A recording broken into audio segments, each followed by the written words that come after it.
Thank you, guys. Jim's a good buddy from high school.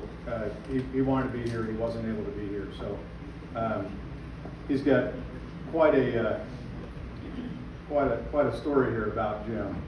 We'll try and get through some parts of it here, and then Chris is going to come up with Jawbone. They're going to do a sing-along here. We'll do a slideshow, and then we can have some waters. So this is from Gary, and Gary and Jim went to North Salem High School together. So he writes, football. Someone once told me that life is like football. I don't think he explained it, but I think he meant the first quarter was from birth to age 20. Age 20 to 40 was the second quarter, 40 to 60 the third quarter, and of course 60, 80 the fourth quarter. I'm assuming anything over 80 would be considered overtime for those lucky enough to last that long. I consider myself one of the luckiest people here today. He's not here, but because I was able to spend a portion of all four quarters with Jim focusing on fun. The first quarter was probably the most memorable and certainly one for the record books. You see, the first quarter is that point in life where your biggest concern is how you will afford the next tank of gas and a cold half rack on Friday night. Actually, neither was ever a problem for me and Jim because we both always had a job somewhere with sufficient funds to buy gas, beer, and make our way to the Oregon coast nearly every weekend in the 52 Ford Panel, or Panel as we affectionately called her. Once the tank was full and the beer was on ice, we were anxious to get to the coast for the weekend. So anxious, in fact, that stopping to relieve ourselves was not an option. You see, the Panel had large running boards and a crude version of cruise control consisting of a knob on the dash that, when pulled outward, would hold the throttle in its last position. Jim would simply establish a constant speed on a straight stretch of road, pull out the cruise control knob, open the driver's door, step out the running board as I steered from the kitchen chair.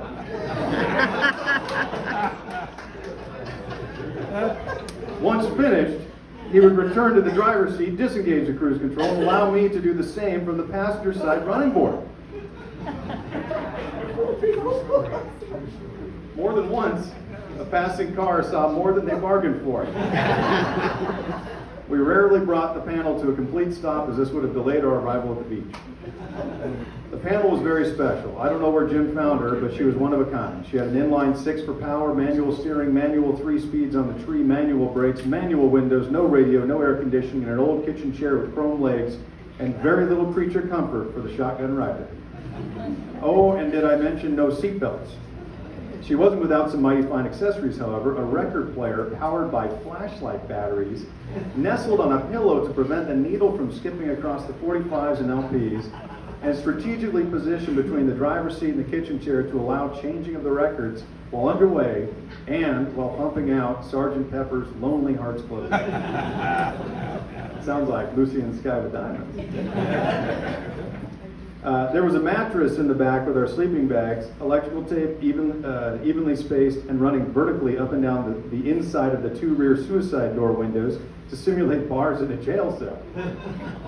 The finishing touch was the burning oil lamp swinging back and forth, suspended above the mattress for effect, and of course, the always present cooler full of beer. She was a beauty and nicely equipped. She had a kill switch on the dash and her single exhaust tailpipe stuck out of the passenger side a mile. If you let off the throttle, pushed in the kill switch, and paused for a few seconds before pulling it back out, a long blue flame would shoot out the tailpipe and produce a sound not unlike that of a 12-gauge shotgun. One can only imagine how much fun we had on Friday nights while running the gut in Salem, Oregon, waiting for just the right moment when a car on our right side passed by with windows open on a balmy summer night. It wasn't long before the blue lights appeared and the Salem police pulled us over and began their thorough search of our beloved Panel for guns, fireworks, or anything else that would have allowed them to put us behind bars.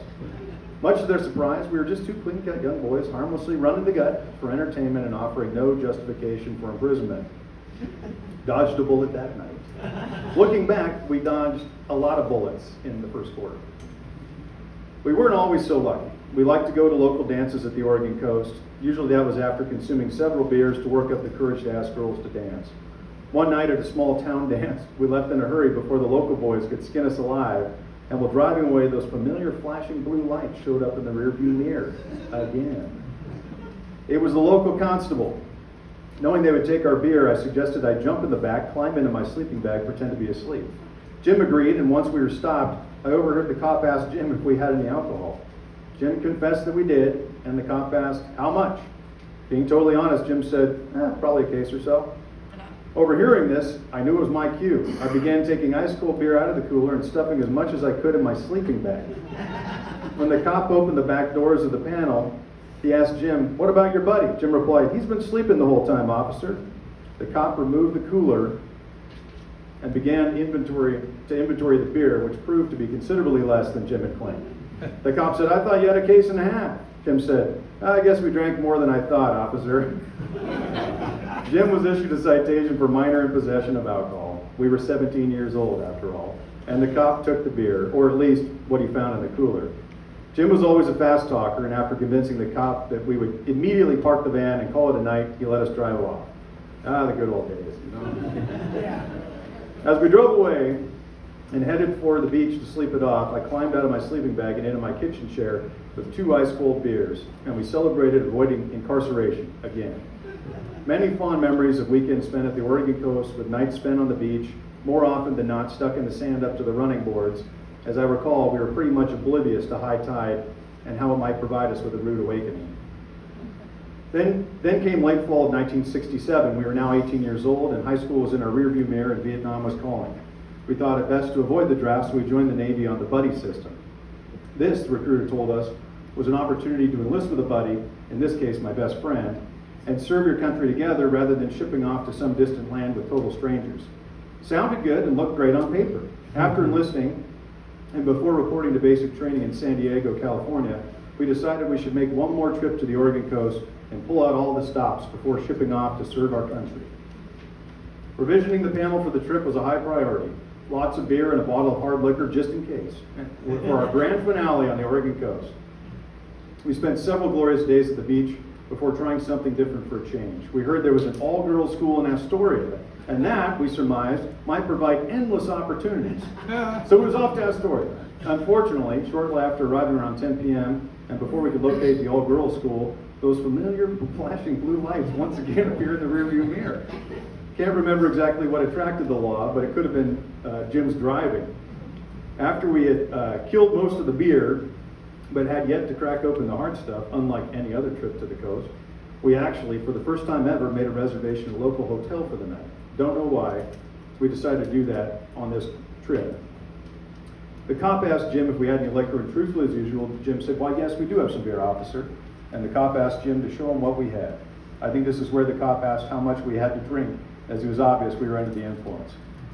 After inventorying the beer, the cop asked Jim if we had any other alcohol. Jim said, "Why, yes, officer, we have a bottle of liquor." The cop asked to see it, and that's when Jim engaged his silver tongue in our defense. He explained we'd enlisted, and were soon to ship out to military basic training, and would surely end up serving our country in the jungles of Vietnam. That was the reason we had thrown caution to the wind and made the poor decision to celebrate with the help of alcohol before duty called us away from friends and family.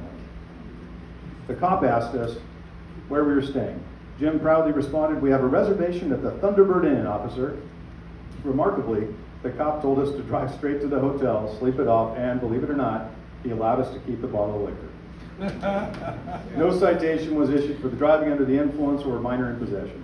We checked into our hotel, celebrated dodging another bullet by cracking the seal on that bottle. After all, this was to be our last hurrah before shipping out. So now we were on the bus to San Diego for basic training, when Jim says, "Wouldn't it be great if we were on the bus headed home after serving our 4-year enlistment?" We both laughed nervously, not knowing what lay ahead. After 12 weeks of basic training, we received our orders.